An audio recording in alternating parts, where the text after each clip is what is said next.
All right, we're back. Jason and Jason, the dynamic duo here. It's Jason, the Jasons as we're referred to in the Slack channel. That's true. Yeah.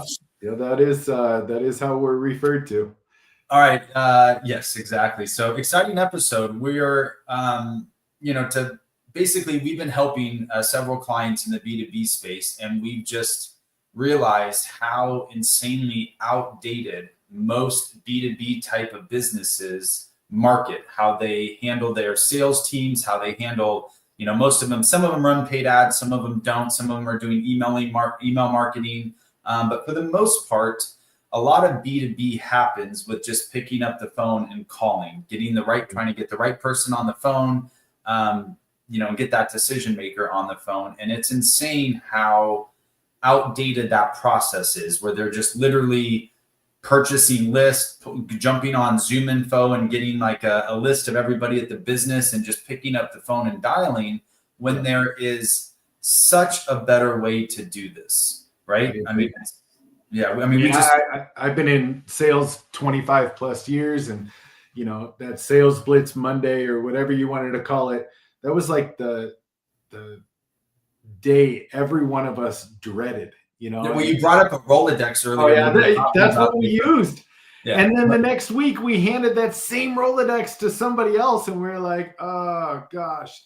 Yeah, I remember starting in the mortgage business years ago, where you just get some sheet with a name, a phone number, and it's just like, they're a verified homeowner or something. It's like, pick up the phone and call and, see if they want to refinance or, whatever it is. That's obviously B2C. But yes, the sales, it's insane because a lot of the B2C businesses have now came a long way doing things a lot different. But I feel like the B2B space or the B2B businesses are still, marketing like it's, 1997 or, 2001, whatever it is. They're 20 years behind everybody else. Well, you think about this, like Jeremy Miner still sells cold calling programs, right? Like, and there are coaches out there that are selling it nonstop, and they're selling it to an older audience that is running the business, handing that information down to their sales team. That typically those individuals are now millennial and younger, and they don't even talk on the phone, right? Like, think about their phone and personal skills. Like, they're texting nonstop, or on social media or sending email. They don't know how to talk to an individual. So now you're trying to train them with social skills. Yeah, or the lack thereof. Yeah. Come on, what are we doing? I couldn't agree more. And I think one of the biggest things is just, the data involved, where again, people are thinking like, oh, we just got to hit a Rolodex. We just need to, get a bunch of contact people at a certain company. But what if there was a way that your sales team could actually target and follow up with and market to people, call people who are already searching for what you're selling, have already showed some layer of intent, either by keyword searches, blog pages they visited, websites they visited, or heck, even visited your own site, where there's tools out there that you can capture 20, 30, 40, 50% of your website traffic, identify those individuals. And what a better person to follow up with than somebody who's already found your company, visited your site. What if you could give that to your sales team and say, hey, here's several hundred people, 1,000 people, a couple thousand people that have already showed intent in our products and services. Yep. Go call, and not cold call these people, but follow up with these people. Right. You talked about it earlier, and we'll maybe do another topic on this, but it's like, what if your sales team didn't hate, calling, right? What if they were excited, like, these people are already interested, let's pick up the phone and call them, right? Right. And, ultimately, if my sales team is sitting there calling people that are actually warm, ready to talk, or at least have interest in what you're selling, and not just a lower layer of intent. This is a high intent. Like, they've searched for the product. They've searched for your competitor, so like, think about if they've searched for your competitor, and now we can hand you back a list of individuals that have already searched, out there for that name. And guess what? You're calling them with an opportunity to be able to get in front of that person before anybody else. That your competition is potentially already going to be calling in a day or two or whatever. It's on a Zoom Calendly link call that they set up, but you're calling them before that.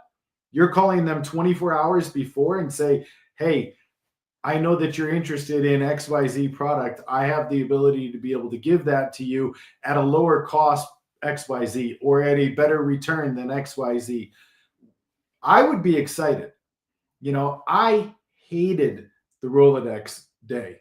Like, you're just calling that individual saying, well, I hope that they're ready to buy something, or, hey, I hope they need our product or service. So, right. I mean, imagine if you didn't have to find out if they needed your product or service. They already raised their hand in some way, shape, or form, visiting other websites, researching the product or service online, or like I said, better yet, visiting your site, where now you take a cold call to a warm call.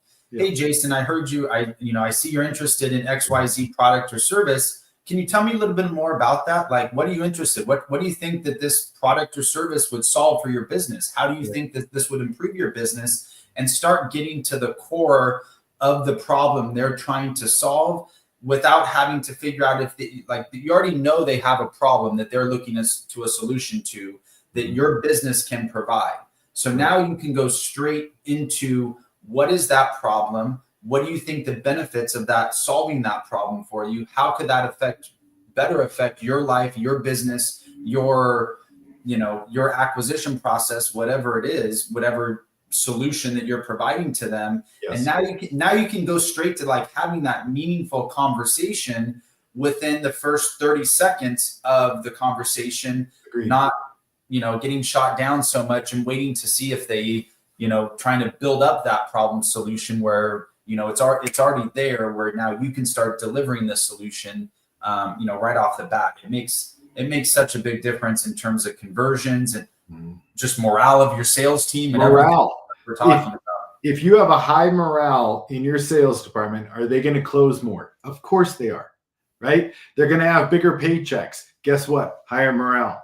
They're going to be, dancing around like they were on Wolves of Wall Street, right? Like, I mean, like I know that's far out there, but come on. Like if you could get your team excited and, 6 guys in a row just close deals because somebody was searching for an FAQ based upon what your company offers as a solution, and you were able to call and say, hey, I know that you were searching for this business solution.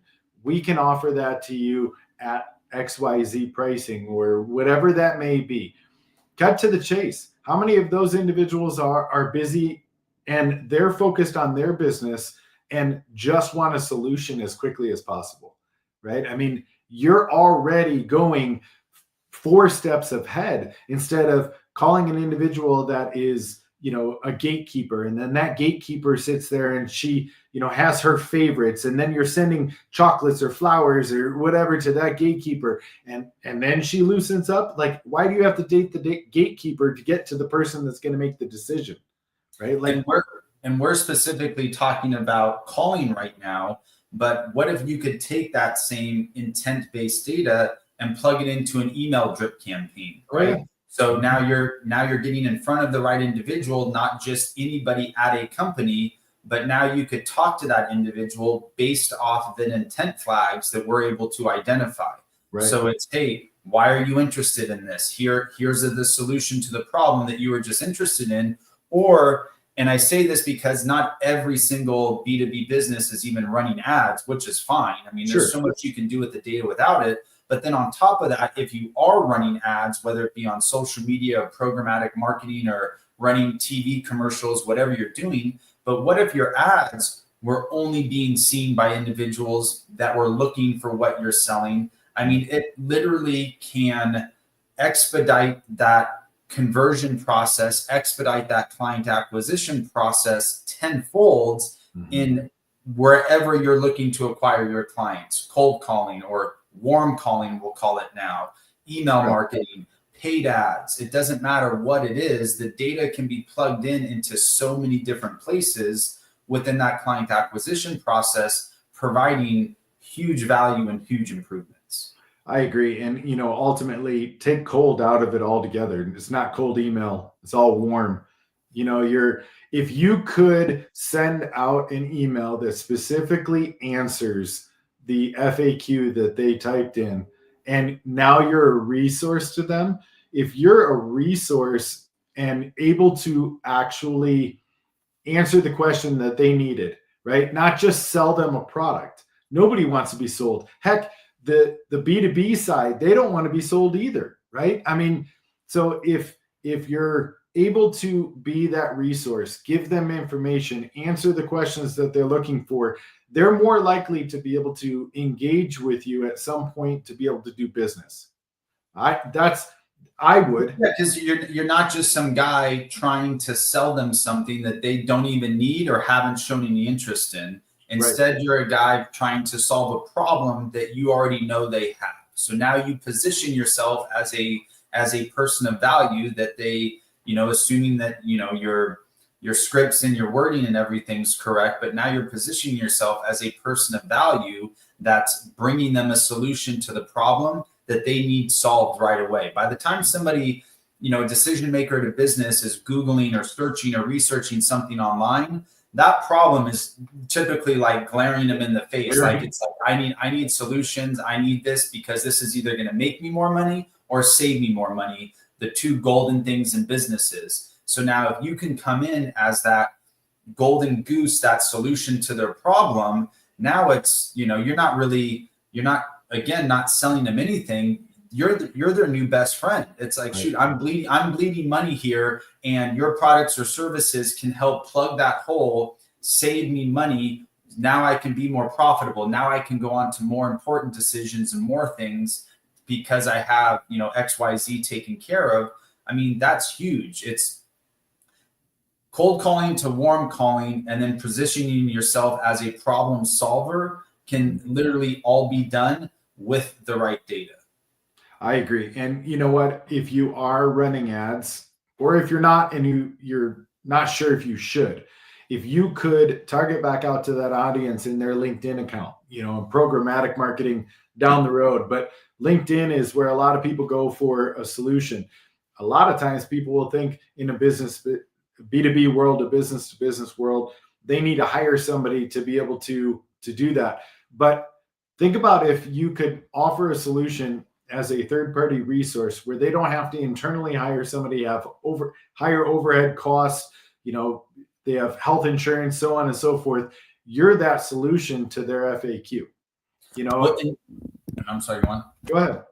No, I was just going to say, you said something about running ads, or if they don't necessarily need to run ads. But another thing that we're finding is a lot of B2B businesses want to run ads. Like they want to find more business, but they're like, hey, we tried Facebook ads. We tried, heck, even LinkedIn ads. I mean, it doesn't matter what it is. They're like, we've tried ads, but it's just, there's no results because it's almost impossible to find the right individuals. We're just randomly throwing crap out there to see what sticks. But what if your data provider, that data solution, was able to provide you LinkedIn URLs for people searching for your product or service, or in market for your product or service, that you could upload those thousands of people into LinkedIn and only target those individuals that showed an intent and an affinity towards your product or service? What if you could take those, a lot of B2B sites, they don't have hundreds of thousands of visitors like a B2C type of e-com brand. But a lot of them, ones that we're working with, have anywhere from 2,000 to 10,000 visitors. Well, sure. What if we're able to identify 1,000 to 5,000 people bouncing off your site every month, and you feed that directly back into LinkedIn retargeting ads? Now we're taking the randomness, the coldness out of all of it. So your phone calls are warm phone calls, your emails are warm emails, and even your paid ads, if you're not doing them, then it gives you the ability to do them effectively and efficiently. Right. And now we can plug that data into LinkedIn or any other ad platform and again, you don't need a gigantic, $100,000 a month budget. I mean, we have B2B businesses running ads on LinkedIn with $100 a day, a few $1,000s a month, very effectively because of the warm intent audiences and then the retargeting of the bounce visitors or your website visitors. So it, again, warms up the whole process. I mean, B2B is like this big ice cold freaking iceberg when it comes to marketing, where it's like, let's melt the iceberg and, throw some sunlight on this. I've sat in so many different meetings in B2B world where, there's a great idea that comes up, right? And they're like, okay, well, we know we need to do this. And then the next meeting, that same thing comes up. 6 months later, it's the same thing. It's because there's no roadmap to get there, right? They say they're going to get there, but it always just sits in the back burner. Wouldn't you love to have a roadmap to be able to have lower cost of acquisition, more closing, more business rolling in so that you can utilize those dollars in places that are necessary for your business to grow? Yes, we all would. Guess what? We would too, right? I mean, this is all of us. It's the wonderful problem to have. Building out the roadmap is necessary. And how do you do that? When the first maps were out there, somebody blazed a trail, right? If you're not willing to blaze the trail, you're not willing to get out there and actually use data to be able to be precise with what you're doing. You're just driving aimlessly. Am I right? Oh, I hope this road goes somewhere. Yeah, and you're driving aimlessly in your 1967 Pinto when your competition's blowing by you in a 2024 Ferrari or Benz or whatever else it is, because for sure, I mean, if you're not embracing AI intent-based data within your acquisition process, 100%, your competition is or will be in the very near future. So if you want to, I don't even want to say stay ahead of the curve, because in most cases, if you want to get caught up with what you should be doing and then eventually get ahead of your competition, you have to start looking into some new options. You have to start embracing these new techniques and get this whole cold calling, cold outreach, cold everything out of there. There's so much available to B2B businesses to warm up the entire process, streamline the process, and at the end of the day, bring in more business, right? I mean, that's the golden key of the golden rule of every business. You got to have that faucet on. You have to be bringing in new business at all times in order to succeed. The other thing that I hear from B2B side of things is, well, we just updated our website. Good. Now how are you going to get somebody there? What are you going to do? Yeah, exactly. Who's visiting? Why are they visiting? Yeah. Are you able to retarget them? Are you following up with them? A cool website is like it's like a big brochure, but if your brochure is sitting in the trash can and nobody's looking at it, what the hell good does it do? Right. Or how'd you like to know who's actually looking at your brochure, right? That's hilarious, where people are like, oh, well, we just updated our website. We're waiting to see if it works. It's like, okay, well, yeah, exactly. Let's see how that works for you. It's like a realtor. That's like a realtor posting a sign out in front of a house and never sticking it onto the MLS or on the websites or anywhere else for it to be found, right? And they're just praying that somebody's going to drive by that and hopefully buy the house. Yep. Unfortunately, it doesn't work. Right. Yeah, it might have worked in the past, but it's not working anymore. And there's a lot of tools out there that we'll continue to discuss on the show. And another one that we'll just kind of to see the next episode is we want to talk about the ability to market to trade shows and conferences, which is huge in the B2B world without ever showing up. So we're about to hit our 20-minute mark, so we can wrap this up. I think we've provided a lot of good content here, and can't wait for the next one, and really can't wait to continue to work and engage and teach more B2B businesses what's out there. Get out from the Stone Ages, and let's start marketing like it's 2025. Agreed. So we appreciate everybody joining us. We hope you provided some value here, and can't wait to talk to you guys soon and see you on the next episode. See you later.